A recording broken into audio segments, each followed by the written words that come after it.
तो करो, 5 तो पूरे होने दो। शिव जी से कहो तो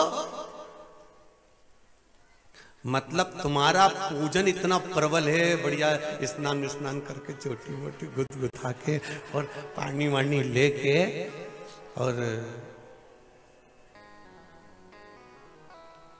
आज कोई एक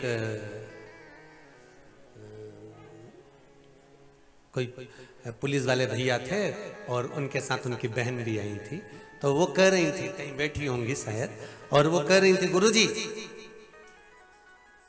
हमारे गांव में सोमवार के दिन इतनी भीड़ हो जाती, कहीं बैठी हो तो जरा हाथ हिला देना, सोमवार के दिन इतनी भीड़ हो जाती है, इतनी भीड़ हो जाती है गुरुजी कि दोपहर 3 बजे से लाइन लगती है और रात के 10-11 बजे तक शंकर जी की पूजन होती रहती है। अब ये बताओ कि आपने कहा है कि प्रदोष में पूजन करना, शाम के समय पूजन करना, तो बेचारी माताओं का नंबर आते आते आते आते और जैसे ही शाम का समय होता है तो सारी अंदर टूट मान हो जाती।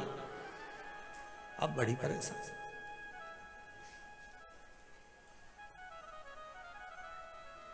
पर एक बात है गुरुजी, वो बहन कह रही थी, एक बात तो है, पर शंकर जी 1-2 व्रत होते ना गुरुजी सबके सुन लेते हैं।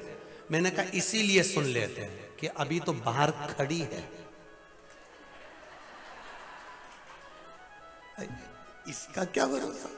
वो जैसे एक भक्त की, एक चोर चोरी करने गया और चोरी करने गया चोर, और वो चोरी का सामान ऊपर से वो कमंडल निकाल रहा था शिव जी के ऊपर से जलाधारी, इसको टेबल नहीं मिली, स्टूल नहीं मिला, कुर्सी नहीं मिली, शंकर जी पे चढ़ गया। शंकर जी पे चढ़ा, जैसे ही उतार रहा था शंकर जी प्रकट हो गए, मांग तुझे क्या चाहिए। उसने कहा तुम कौन के? मैं शंकर जी। तो चोर बोला मैंने इतने साल शिवरात्रि पे पानी चढ़ाया, धतूरा चढ़ाया, बेलपत्र चढ़ाई, जल चढ़ाया, दूध चढ़ाया, जब तो कभी नहीं आए। भगवान बोले तू पहली बार चढ़ा भी तो है।